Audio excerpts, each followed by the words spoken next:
আসসালামু আলাইকুম প্রিয় শিক্ষার্থী, আশা করি তোমরা সবাই ভালো আছো।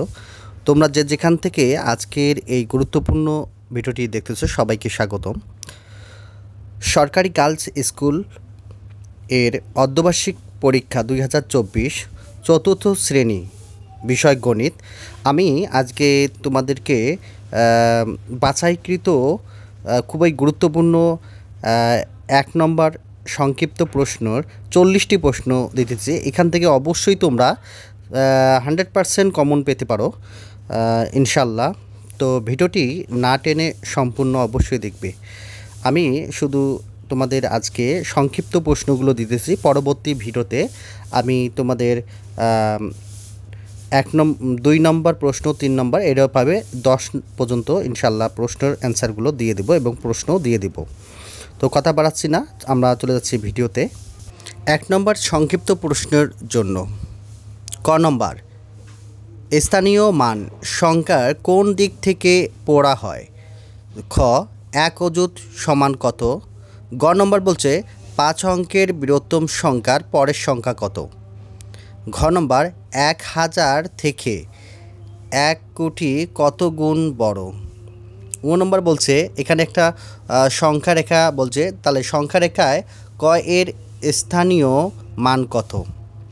4 নম্বর বলছে হিসাব করা সংখ্যাগুলোর উপর কোন চিহ্ন বসালে হিসাব করা সুবিধা হয়?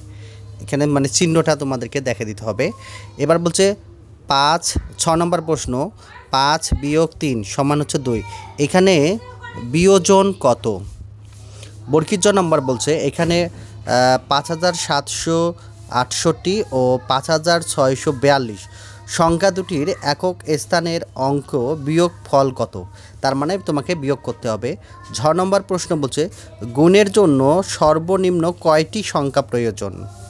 মানে গুণের জন্য সর্বনিম্ন কয়টি সংখ্যা প্রয়োজন, এটা তোমাদেরকে বের করতে হবে।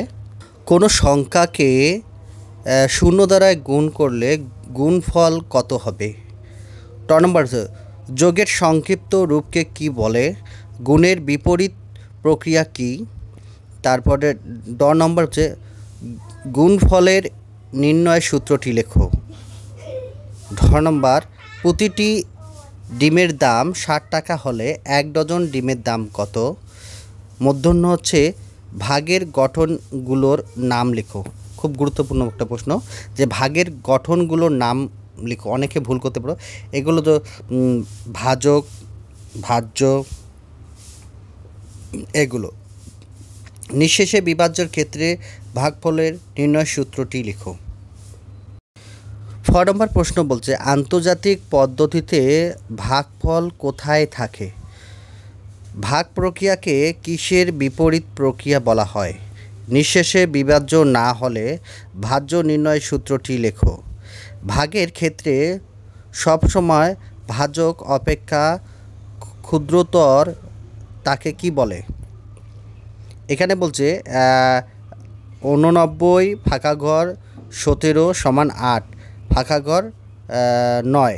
ফাঁকা ঘরে কোন চিহ্নগুলো বসবে? গুণ বসবে না ভাগ বসবে, এগুলো বসাইতে বলছে। তারপর গাণিতিক বাক্যে যোগ বিয়োগ গুণ ভাগ থাকলে কোনটির কাজ আগে করতে হয়? অবশ্যই ভাগের কাজ। 9 বিয়োগ 8 ভাগ 4 গুণন 2 কত হবে? তার মানে এটা হিসাব করে তোমাদেরকে বের করতে হবে। গল্প তৈরি করো। এখানে একটা গাণিতিক বাক্য দেওয়া আছে, এটা তোমাকে গল্প তৈরি করতে হবে। এরপর হচ্ছে মূর্ধন্য ষ, 1-এর চেয়ে ছোট ভগ্নাংশকে কিসের ভগ্নাংশ বলে? তারপর বলছে 6/5 বিয়োগ 7 ফাঁকা ঘর সমান হচ্ছে 42/43, এটা কত হবে? ফাঁকা ঘরে কত বসবে সেটা তোমাদেরকে বের করতে হবে। মিশ্র ভগ্নাংশ কাকে বলে? প্রকৃত ভগ্নাংশ কাকে বলে? 7/17 কোন ধরনের ভগ্নাংশ? এখানে 2টি ভগ্নাংশ দেওয়া আছে, এর যোগফল বের করতে বলছে। 8/3 আর 2/1, এর যোগফল কত হবে? তারপর বলছে 12/14 কে লঘিষ্ঠ আকারে প্রকাশ করো, মানে ভাঙাইতে হবে। লঘিষ্ঠ আকারে মানে হচ্ছে ভাগ করা বা ভাঙানো।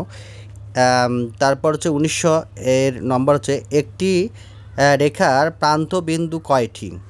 তারপর হচ্ছে বিশেষজ্ঞ হচ্ছে এখানে একটা চিহ্ন দেওয়া আছে, চিত্রটি দ্বারা কোন রেখা নির্দেশ করে? লম্ব। তারপর হচ্ছে সে চন্দ্রবিন্দু কোণের আকৃতি পরিমাপের একক কী? এটা তো অবশ্যই ডিগ্রি। তো আমার এই ভিডিওটি তোমাদের যদি ভালো লাগে তাহলে অবশ্যই আমার চ্যানেলটি সাবস্ক্রাইব করবে এবং পাশে থাকা বেল আইকনটি বাজিয়ে দেবে। সবাই সুস্থ থাকো, ভালো থাকো, আল্লাহ হাফেজ।